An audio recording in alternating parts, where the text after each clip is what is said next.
नमस्कार। मैं हूं संजय शर्मा। आप देख रहे हैं 4 PM न्यूज नेटवर्क। कांग्रेस ने दांव चल दिया। भारतीय जनता पार्टी सोच रही होगी कि हमने किस घड़ी में यह कहना शुरू किया, परिवारवाद, गांधी परिवार, कांग्रेस का अध्यक्ष गांधी परिवार से ही होगा। ये सब बातें इतना हमला भारतीय जनता पार्टी ना करती तो शायद कांग्रेस इस मोड में ना आती कि चुनाव करा दे। और चुनाव हुआ, चुनाव में मुकाबला हुआ, शशि थरूर हार गए, लेकिन एक मैसेज दे दिया, भाई कांग्रेस में चुनाव होता है और लोकतंत्र में चुनाव होना चाहिए। ये उससे बड़ा मैसेज, और उससे भी बड़ा मैसेज कि भारतीय जनता पार्टी चुनाव कराती नहीं है। खड़गे के अध्यक्ष बनने के बाद हमले लगातार तेज हुए कि भाई भारतीय जनता पार्टी तो अपना अध्यक्ष का चुनाव ही नहीं कराती, बल्कि अध्यक्ष की भी उतनी इज्जत नहीं करती। एक गेम प्लान राहुल गांधी और खड़गे ने मिलकर सेट कर दिया। कम से कम 10 दिन तो सारा गोदी मीडिया के चैनल भी मजबूर हो गए थे कि ये अध्यक्ष बन रहा है, वो अध्यक्ष बन रहा है, गहलोत आ गए, गहलोत चलेगा। टीवी पर कुछ चल ही नहीं रहा था। जो 10 दिन की टीआरपी कहते हैं ना, गोदी मीडिया को भी मजबूर हो गए थे कि भी कांग्रेस को दिखाना है। और यही कांग्रेस का गेम प्लान था। खड़गे के अध्यक्ष बनते ही जेपी नड्डा का एक वीडियो वायरल हो रहा है सुबह से। वीडियो में नरेंद्र मोदी, अमित शाह और जेपी नड्डा जा रहे हैं। साथ साथ होते जेपी नड्डा, लेकिन जब शाह देखते हैं कि नड्डा उनके साहेब के साथ चलने लगे, साहेब के बराबर आ गए, तो नड्डा जी को अमित शाह पीछे कर देते हैं। अमित शाह हनुमान है मोदी जी के, मतलब वो मोदी जी के इर्द गिर्द कोई आ ना जाए। जहां पे अमित शाह है वहां कोई दूसरा नहीं आ सकता, तो जेपी नड्डा को पीछे कर देते हैं हाथ से। अब इस वीडियो को सुबह से कांग्रेस की सोशल मीडिया टीम बड़े सफाई के साथ चला रही है। ट्विटर पे, व्हाट्सएप पे हजारों लाखों मैसेज इस वीडियो के वायरल किए जा रहे हैं, जिसमें जेपी नड्डा को पीछे किया जा रहा है। मैं बात शुरू करूं, छोटा सा वीडियो देखिए किस तरह जेपी नड्डा को किनारे कर दे रहे हैं अमित शाह।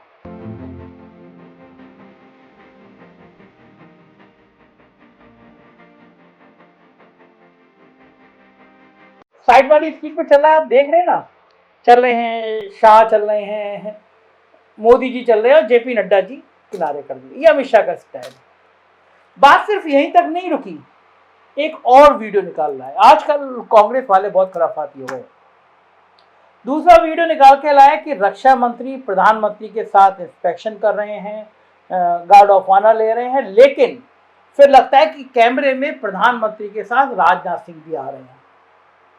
और फिर सिक्योरिटी वाले राजनाथ सिंह को इशारा करते हैं, राजनाथ सिंह को साइड में कर दिया जाता है। देखिए वीडियो।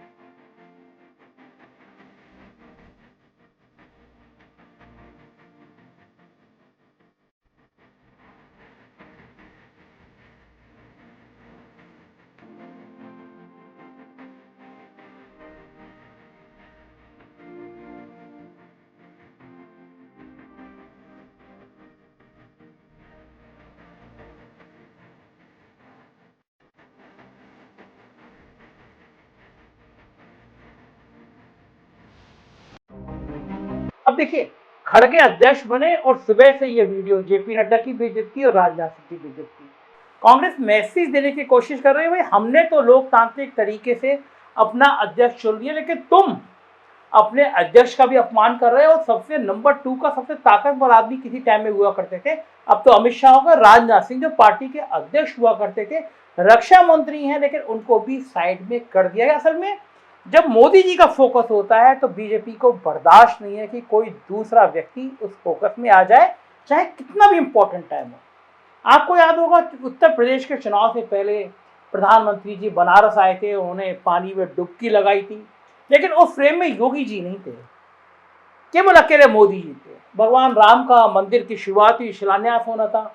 आपको वो फोटो भी याद होगा, प्रधानमंत्री जी पूरा साष्टांग लेटे हुए थे, फिर वो श्री राम के आगे। उस फोटो में भी योगी नहीं थे।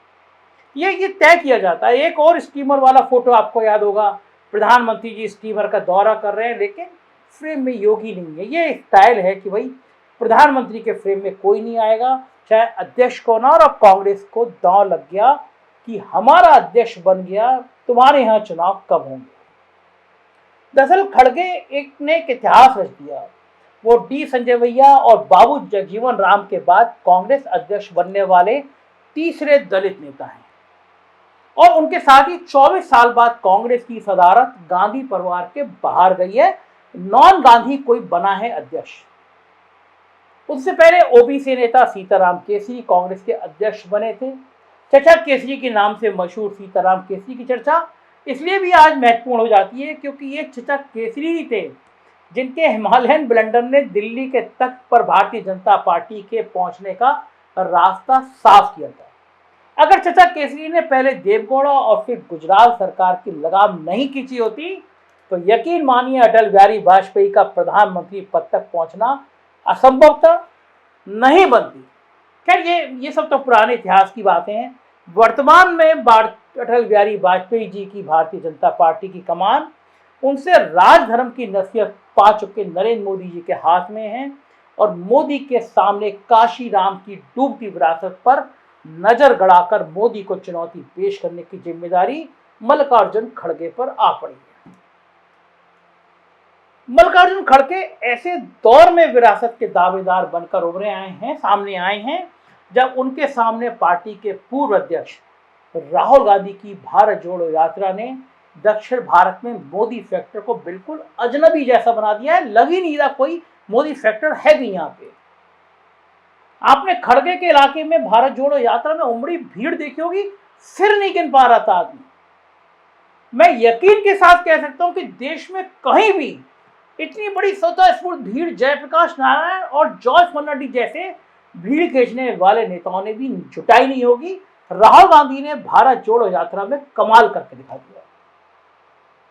अद्भुत अद्भुत नजारे हैं। एक किस्सा सुनाता हूं मैं आपको। आज दिलीप कुमार साहब अपनी बहुचर्चित फिल्म लीडर की शूटिंग कर रहे थे। आप में से बहुत सारे लोगों ने वो लीडर पिक्चर देखी होगी, ऐतिहासिक पिक्चर। उनका किरदार लीडर नेता का था, नेता बने थे, लीडर बने थे। लेकिन दिलीप साहब तो दिलीप साहब ठहरे, बिल्कुल किरदार में डूब जाते थे वो। उन्होंने अपने किरदार जैसे लीडर का हाव भाव, उसके बोलने की कला, उसकी भीड़ को सम्मोहित करने की क्षमता, इन सबको समझने के लिए एक नायाब तरीका निकाला।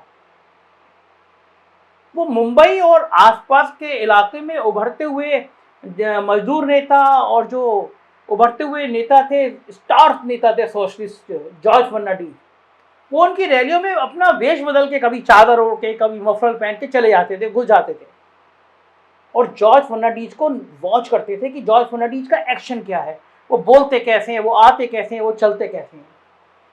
उस दौर में कहा जाता था कि जॉर्ज की भाषण देने की कला इतनी जबरदस्त है कि वो पूरे देश में आग लगा सकते हैं। वो मजदूरों, स्टूडेंट्स, नौकरी पेशा, इन सबके हीरो हुआ करते थे जॉर्ज।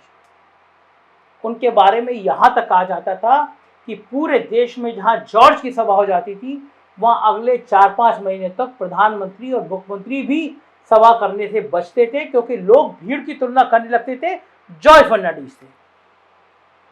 शायद इसलिए दिलीप साहब ने अपने किरदार में जान डालने के लिए जॉर्ज फर्नांडिस की सभा को वॉच करना शुरू किया। इसके बाद उन्होंने अपने इस किरदार को हर फिल्म में बखूबी निभाया भी, इस फिल्म में खास तौर से। लेकिन मजेदार बात यह कि आज ना तो मोदी शाह जॉर्ज जैसा शानदार भाषण दे सकते हैं। मोदी जी देते हैं, बहुत लच्छेदार बातें करते हैं, लेकिन अब लोग ऊमने लगे हैं। और ना ही राहुल गांधी और खड़गे भी जॉर्ज फर्नांडिस जैसा जबरदस्त भाषण दे पाते हैं। फिर भी यदि राहुल की बेलारी की सभा ने रिकॉर्ड बनाया है तो इससे आप अंदाजा लगा सकते हैं कि सरकार की नीतियों और उसके कामकाज के तरीकों के प्रति आम जनता में कितना गुस्सा कूट कूट कर भर चुका है। और इस गुस्से के बीच में यदि खड़गे का दलित कार्ड सामने आया है तो इसका सीधा मतलब है कि अब खड़गे के सामने मोदी खुद को पिछड़ा, नीची जाति का, चाय वाला, इस तरह के जुमलों के सहारे सियासत कर नहीं पाएंगे। खड़गे का महत्व इसलिए भी बढ़ जाता है क्योंकि अब काशीराम की विरासत मायावती की अदूरदर्शिता के कारण ढहने के कगार पर है। रामविलास पासवान का देहांत हो चुका है और इन सबसे बढ़कर भारतीय जनता पार्टी के रामनाथ कोविंद कार्ड की म्याद पूरे हुए 3 महीने बीत चुके हैं। मतलब दलित राजनीति का मैदान खाली पड़ा है और इस मैदान पर सबसे पहले किसी ने कब्जा जमाने की कोशिश की है तो वो कांग्रेस पार्टी है। उसकी कोशिशें इसलिए भी परमान चढ़ती दिख रही है क्योंकि मोदी के पिछड़ा कार्ड को नीतीश ने विभाजित कर दिया है। नीतीश ने एक तरफ तो जाति जनगणना का कार्ड खेल दिया है, जबकि दूसरी तरफ मुलायम सिंह यादव और लालू यादव की विरासत को बेहद मजबूती से अपने साथ लामबंद कर लिया है। बहुत साफ साफ कहें तो हिंदुत्व के कार्ड को ऐसा लगता है कि एक बेहद मजबूत अंदरूनी अंडरस्टैंडिंग के तहत विपक्ष ने नीतीश और खड़गे के चेहरे के सारे तार तार कर दिया है। देखिए, पूरे घटनाक्रम को देखकर यही लगता है कि विपक्ष ने बहुत सावधानी से मोदी का गेम बिगाड़ दिया है। बंगाल को दीदी और दादा ममता बनर्जी और सौरभ गांगुली के हवाले छोड़ा जा रहा है, तो यूपी, बिहार, झारखंड को नीतीश के चेहरे पर अखिलेश, तेजस्वी, जयंत और हेमंत सोरेन के जिम्मे छोड़ा जा रहा है। महाराष्ट्र को उद्धव ठाकरे और शरद पवार के जिम्मे छोड़ा गया है और इन सब जगहों पर कांग्रेस जूनियर पार्टनर की तरह खड़गे और राहुल का चेहरा लगाकर इनके आधार वोटों को विपक्षी गठबंधन के साथ जोड़ने में अपनी भूमिका का निर्वाह करेगी। लेकिन इन इलाकों के अलावा बाकी हिंदुस्तान में भी तकरीबन 150 सीटें ऐसी हैं जहां भारतीय जनता पार्टी काबिज है और इन सब जगहों पर कांग्रेस की भाजपा से सीधी लड़ाई होनी है। अब देखिए, हिमाचल में 25% दलित वोट है, उत्तराखंड में 22% दलित वोट है। इसके अलावा गुजरात, राजस्थान, हरियाणा, दिल्ली, मध्य प्रदेश, कर्नाटक, छत्तीसगढ़ में भी दलित वोटों की बहुत बड़ी तादाद है और इन सब जगहों पर दिल्ली को छोड़कर भारतीय जनता पार्टी बनाम कांग्रेस की सीधी लड़ाई है।